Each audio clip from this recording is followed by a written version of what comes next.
In this video, we'll be talking about logical functions. So in the last video, we talked about what are some of the most critical functions that you need to know that are commonly used in Excel work papers. What we'll be talking about in this video is logical functions. So the difference between the two is a logical function is a type of formula which is used as a framework. So there's a few different functions in here which we're going to be talking about. The if function, which we mentioned briefly in the last chapter, the if error, the true and false, the and, the or, and the not functions. So what these are rules and frameworks which you can create more complicated Excel spreadsheets with. And how it works is, if we refer back to the if formula as our first example, is it has three components. The first thing is your logical test. And even in Excel, if you open up, it says logical test. The second component is an output if value is true, and the third component is the output if the value is false. So if you think about it, it's kind of like this. Here's your logical function. Here it's basically a question, and if the answer to that is true, you can set Excel down a certain path, and if the value is false, you can set Excel down a separate path. And what you can do is you can also kind of nest them like this and create multiple different paths like so, and eventually you can have a very complicated Excel structure in the background. So you can do all kinds of things. You can filter out, bananas from your apples. You can figure out your numbers over 1,000 from your data set, and you can figure out repeat numbers from your non-repeat numbers and all kinds of things. So if you want to filter a needle from a haystack, you can do that with these logical functions. Refresh with the if function, but in particular the nesting function. Quickly recap, we had an example where Alan, Bob and Carol are our salesmen, and we want to verify whether or not they've achieved their sales targets. So the question that we're going to ask here is their sales, in this little triangle here, is their sales greater than their sale target? Now we're going to move through this into one of two options.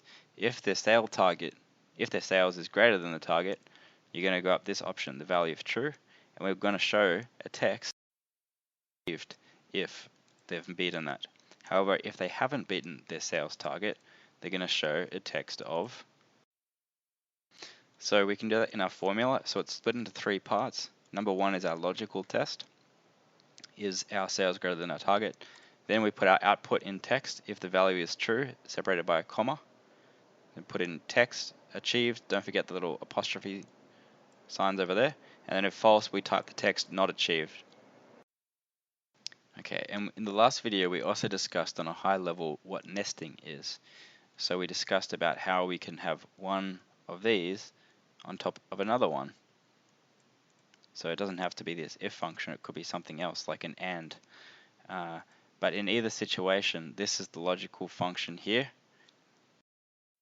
Over here, we've got a situation where we want to give a discount if the product sold is on special offer, number one, and number two, if the order value is $1,000 or above. What we want our logical function here to be is number one, as a first rule, product on special offer, and number two is sales order greater than 1,000. Now if both of those are true, and the important distinction is that both of them are true, not one or the other, or neither are true, then if the answer is true, what we want to say is calculate a value of X amount for the discount value. So it's going to be a positive value for the discount. And if the value is false, i.e. if it's only one or the other or neither, then what we want is a value of 0, i.e. no discount. So the way we put that in a function is using the AND function, which we'll talk about shortly in how this works. So we'll include an AND function as our main logic gate. So let's have a look at the formula here. So we can see let's go to our if function first. So our logical test is and if both of those are true. If that's true, then we want to go D58, which is our order value times 10%. So it's a 10% discount. If it's false, then it's a 0, and the total is just the order value less the discount. Now, we'll talk about how the AND function works and some other logic gates which we can use. So here we have the AND function, and we talked about the previous example where we wanted to know in our logic function that both of two questions or statements were true at the same time. So for example, on sale and greater than $1,000. So how this function works is we want to test if Alan has passed all of his subjects. A pass is someone who's had a score greater than the average. So let's just test what this should look like if we take it individually. So is that greater than this number? True, true, true. Okay, so I've just dragged this across, and it's true for Alan that all of his subjects are greater than the average. So he's passed all his subjects. But how do we do that in one formula? I mean, I guess we could just drag it down for all of them like this. But then what we can't do is just use that into another if function. So let's just say what I want to do as my end result is to say if Alan has passed all of his subjects, I want Alan to get a special prize. And if he hasn't passed all of his subject, he won't get a special prize. So this is why we need to nest an AND function in an if function. Because what we want to say is if, I'm going to write this in English so we can make this make sense first. So if Alan has passed all subjects, value if true, I put a comma there, special prize, let's say we're paying out $100, and if not, he gets nothing. Okay, so I've just written that in English so it makes sense, but let's actually put a proper formula in there, because if I press enter, this isn't going to work. See? Okay, so what we want to do is, first of all, as our first stage, is get an AND function working, so we can then use that in an if formula. Okay, so this is why we can't do this. So the AND function works like so. Equals AND, bracket, and then all you do is you put in your logical functions separated by a comma. So the first thing I want to do is that greater than this row here, and I'm going to lock the 41. Yep. Now the next thing is English greater than this one here. Okay, so I'm just going to lock that again. I'm going to lock the row, and the final logic that I'm going to be using is that greater than that. Okay, now you just end it like that, and now you've got three separate functions which are split by the commas. Press enter, and the answer is true. Okay, so you can actually drag that down as so, and you can see that where there's a false, it means that not all of those criteria are correct. So you could have 2 out of 3 pass, and it'll show false. You could have 1 out of 3 pass, it'll show false. You could have 0 out of 3 pass, and it'll show false. The only instance where you're going to have a true answer is if all 3 of them are greater than, or are true, basically. And that's what the AND function is. So the alternative is if you only want 1 of the 3, or 2 of the 3, or any of them, you could use the OR function. So if I replace AND with OR, see how it's the same format now? It's saying logical 1, logical 2, logical 3. Except the only difference is you only need any of them to be true. Okay? Now we could also say the NOT function.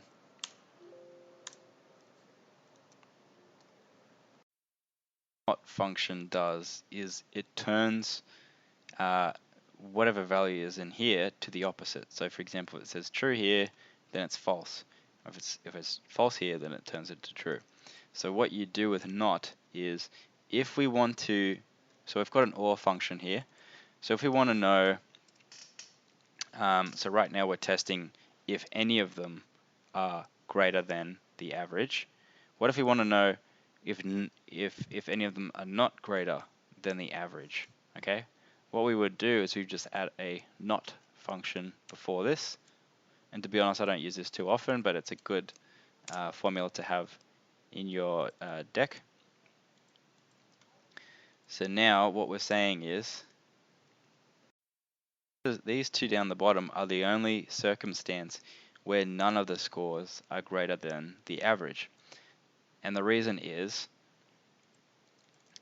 the alternative is OR, so it means that at least one of these, if an OR function is true, is at least one of these is greater than the average. If it's a not function, it means that none of them can be greater than the average. Okay? What if we changed the OR to an AND? What are the scenarios that this is going to generate? Well, either a neither, as in no one has passed, or it could be or passed. So the only ones that are going to be false are the ones that have passed in all three subjects, because then that would satisfy an AND criteria. So let's test this one as well. That's the only other false, and you can see that in those three situations, they received marks greater than the average. Okay, so I'm getting off topic a little bit. I just wanted to run you through some different ways of using a logic formula. Let's go back to our original task, which was if they've passed, let's say if they're passed in all of their subjects, we're going to give them a special prize. So we know what the AND function is now. And let's just quickly recreate it. So if AND greater than that greater than that, and that greater than that. So it's true. Then we're going to go if this logic test is true, then we want to put, let's put a prize of $100, and if false, then put a value of 0. Okay, so now let's drag this down, and this will sum us. If we sum this will give us the sum of the total prizes that we need to pay out. Now we can do a quick Alt equals on our keyboard, and then there's our total. So from a logical / visual perspective, this is what it looks like over here now. We're asking the question, if the student has passed all of their subjects, if the answer is true, give them a $100 prize, and if the answer is false, give them a $0 prize. What if we want to change this up a little bit, and we want to do an example where, okay, so first check if they've passed all of their subjects, then they get a $100 prize, but we also want to offer a $30 prize if they pass any of their subjects. Okay? But what we don't want to do is pick up on anyone who's received the $100 prize already. Okay? So you can't get $130. You get $100, and if you pass 2 subjects, you get the $30. If you pass 1 subject, you get $30. Okay? So how would we do this? Well, we'd have to use the negative arm of our nested function, and what we're going to do is we're going to nest another function in here. So it's going to look something like. So what we're going to do is, instead of putting a 0 here in the negative arm, we're going to do another if function. And it's going to be if any subject has passed, and then the outcome of that is going to be true, $30, and false, $0. Okay, so how are we going to do this? Let's have a look at the formula currently. So we can see that we've got, it can be a little bit tricky to read, but we can see that we've got an if function over here. The value if true is 100, the value if false is 0. So what we're going to do is we're going to delete out the 0, and we're going to type in a new function. So we're going to go if, and this time we're going to go use the OR function. So we're going to go, what I'm going to do actually is I'm just going to copy this formula over here. And this is why named ranges become really important, because as you can see this formula is getting really long, and it's going to get harder and harder to read, especially if it's someone else doing this. So value 30, 0, I'm going to change the AND to an OR. So what this is going to do is anyone who's passed all subjects will get a $100 prize. If you haven't, it's going to ask the question, anyone left, have they passed at least 1, because we've used the OR function. And if that's true, then they'll get $30, and if not, they'll get $0. So what we're going to see now is he's going to get 100 as we expected. all of these guys are going to get 30 because these guys, he has passed math, he's passed math and English. The only people who aren't going to get a prize are these two because none of their scores are greater than the average. So hopefully that made sense in terms of how do you nest a formula multiple times using logical functions. Now I'm just going to show you a couple of other things. So we've talked about and function, or function, and not function. I'm going to talk about the if error function as well. So let's go back to this example over here. So let's say we've got a large data set, and because automatically if the or function doesn't come up with an answer, what it's going to do is it's going to throw it into a 0. So if we have an error or something in there, it's not going to give us the result we wanted. So what we're going to do is a function called an if error to remove any unintended errors in the data which might be throwing at your function. So let's have a very simple example over here where we just want to find out the difference between two different dates over here. Now because the data isn't formatted in a certain way, what we're going to get is an error because we're trying to subtract a unknown format from a date format. So let's see what happens if I put the same date in the proper format. You can see the functions working. We just format that as a number so it's easy to read. So yep. So what we can do is we can protect against potential issues if someone's going in and pasting the data or our system comes out with funny values. What we can do is put in a little formula called an if error wrapped around our existing function. So the first thing is what the value is. So just leave your formula as it is like that. And then the second thing you have to do is what value do you want in there if you do get an error. Now you can do a few different things. You can put a 0 in there and that make the answer just show up as nil, because sometimes you might get a table of random numbers like so, random data set, and then for whatever reason we've got an error in here. We discussed some of the types of errors in the basic Excel training course, but let's say we've got a random error in here, div error. So even though it's just one cell that's an issue, Excel won't count anything. It's just going to show an error in the total bar. So what we can do to avoid situations like this is we can just wrap the individual cells like so. We can go if error and put it as a 0 so it doesn't mess up with the formula. Or alternatively, some people like to put in the value field it actually saying error so that people can actually see it and it stands out like so. And maybe even add in conditional formatting like so. So it really stands out to the reader if they can see that. So it's just a good way of getting around potential errors in your data. Also a logical test as well. So the first thing is, the logic is there an error? And if the answer is yes, then you put a value in. Now granted there's no false section, and if it's false, well then the formula is as it is currently. So whatever's in the calculation bit here in the value section.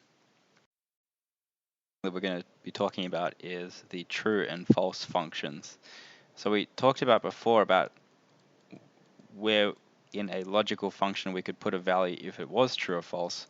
But what we didn't talk about is that you can actually use the words true and false by themselves and they actually mean something.